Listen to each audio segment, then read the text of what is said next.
So we're out here today at Peak Aviation with this 2007 Cessna 172S model with the G1000 cockpit in it. When we go out to the airplane, we always do a thorough pre-flight to make sure that everything works. And today we're going to go through the pre-flight in this airplane. We're looking at the general condition to start out and make sure that there's no flat tires, nothing has been damaged on the airplane, because it'd be kind of a waste of time and a little embarrassing to start the pre-flight and then realize that you have a flat tire when you could have checked that in the beginning.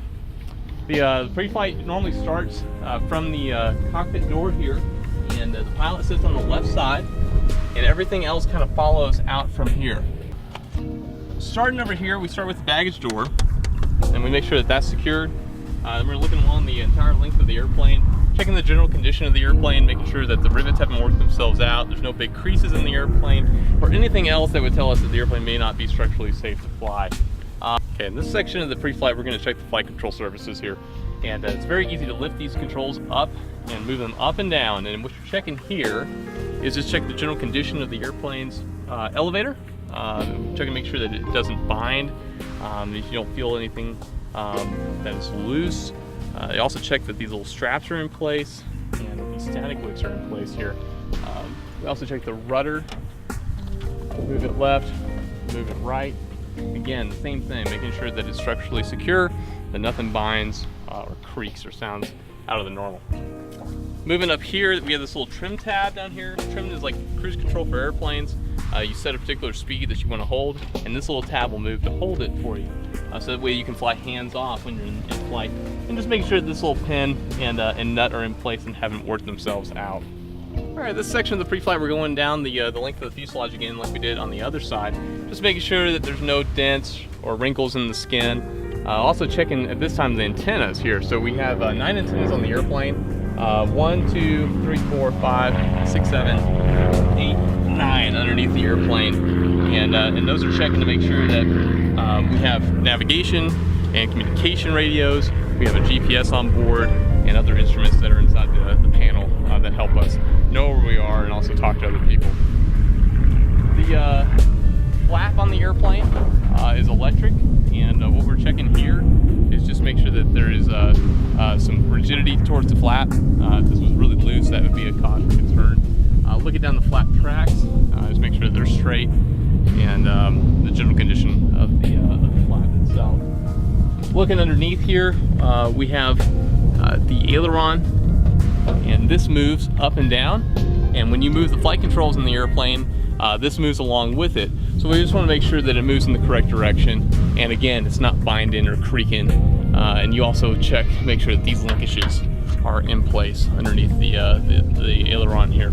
In this part of the pre-flight, we're checking the fairing, the wingtip on the airplane. This is actually a plastic fairing that covers the end of the wing. And this also houses our lights here. So we have navigation and strobe lights. This is how people at night are able to see what direction the airplane is approaching them. And also for safety, we have lights that flash. Those are our strobe lights. Just making sure those aren't cracked and in good condition here. Looking along the length of the wing, just making sure, again, no big dents or dings inside the wing. Sometimes you can get ramp rash, is what the pilots call it, when maybe vehicles or other objects run into the airplane. And just making sure that that's generally in good condition. Here is a port that we check for what we call angle of attack indicator. It just tells us the position of the wing relative to the air flowing over the fuselage. This is a strut here. This is actually a support structure for the fuselage in the wing, and just make sure that this is not cracked or deformed. Down here we have our brakes, and this is a hydraulic system just like you have in your car. And the big thing about this is just checking that there's no fluid that's leaking down onto the ground. That could indicate there may be some brake fluid leaking out of the system. And also the tire, right? Just like you check your tires on the car, make sure that there's no tread showing, no bald spots, and that it has good inflation. All right, in this part of the walk around, we're gonna be checking the engine and the engine cowling on the airplane. This particular airplane, we have screws that are actually attached to the cowling, so we just make sure that these are in good condition and haven't worked themselves out, or that they're missing in spots. And this looks in very good condition here. The next thing we're going to check is the oil for the airplane. And this airplane has a 180 horsepower engine. You can actually see inside the engine bay. You'll see a little bit of the engine cylinders. You'll also see where the fuel and oil sumps are for the airplane. And we're gonna check the oil here right now. We're gonna pull out the oil stick and just ensure that this has proper oil quantity. And it is right at 6, so that's where we need to be here. And we will put it back into the oil sump and then tighten the cap to make sure that it doesn't work loose in flight. The other thing that we'll check on the airplane is we'll check down here on the exhaust stack and give it a nice little tap. If it sounded dull and it didn't ping like that, that would tell you there might be a crack inside of the exhaust, which would then pump exhaust into the cabin instead of out from the airplane. And that would be a slight issue. We have a metal prop on the airplane, and so what we do is inspect this, especially on the leading edge, to make sure there's no big dents or nicks or cracks in the prop that might cause a problem for us. We check the alternator belt on the engine, make sure that it actually will charge the battery. And again, on the other blade, we'll check to make sure that the prop is in good condition, no big dents or cracks. Okay, one of the things that we need to do in every pre-flight is to check the quality and the condition of the fuel. And one of the ways that we do this is we take this fuel sampler and we stick it up in the fuel sump, which is located under the wing. Press up to get a collection of fuel, and you'll notice that the fuel is dyed a certain color. It's blue in nature. And then we take it out into the direct sunlight over here. We're going to hold it up and just make sure that there's no water in the fuel. If there was, it would be on the bottom of this fuel sampler. And this looks to be both correct in color and correct in quality. Okay, so we've already checked the prop, and we know that that is in good condition.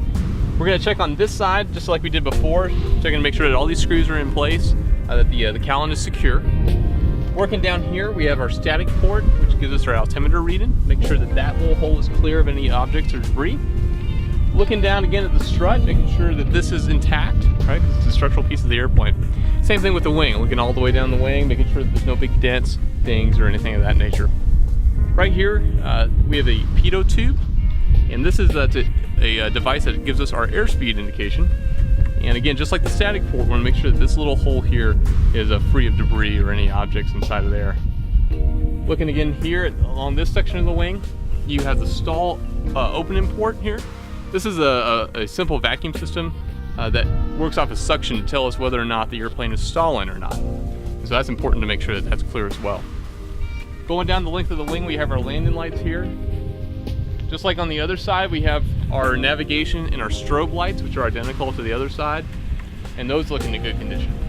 Checking the wing fairing, and again on the aileron, pushing this up, making sure that it actually moves freely and correctly, and making sure that all the pieces and all the attachments are secure underneath the wing. Moving along to the length of the flap, making sure that this has good structural integrity, making sure that the push rods have freedom, and then finally checking down to the brake and the wheel assembly, making sure, like we checked on the last section, that there's no fluid leaking down underneath the airplane, and that the brake and the tire are both in good condition.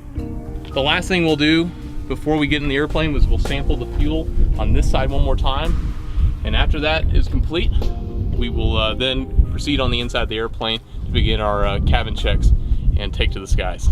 Thanks for joining me on this pre-flight, and we hope to see you soon.